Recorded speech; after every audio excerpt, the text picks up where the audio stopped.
So when you open out Shotcut right here, so let me just open up the application as you can see. So once I do that, what happens is that when the software is loaded, here you can see it says there's a new version of Shotcut available. So if there is a new version, it'll notify you out right here. Or you can go around into help and over here you can click on upgrade and it says, do you want to automatically check for updates in the future?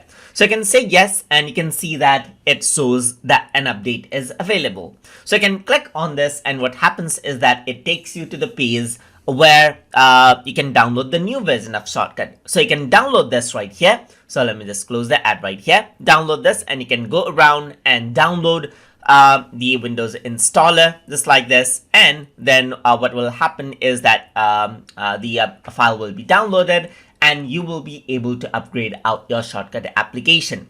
So the application keeps on getting updated with minor bug fixes and a lot of things, so you can go around and simply install it to upgrade out the application. So it says error opening because the Shotcut file is still open. So I'm just going to go around and close this. So let me just close around the existing Shotcut application, and then what you can do is you can install it. So it might take a bit of time, just like you were first installing the Shotcut application, and once that is done, now you'll have an upgraded version of Shotcut. So it's completed as you can see right here. So now if I were to open up Shotcut right here, what happens is that it opens up the newly installed Shotcut. That is the new version right here. And you see a notice right here that says you are running the latest version of Shotcut.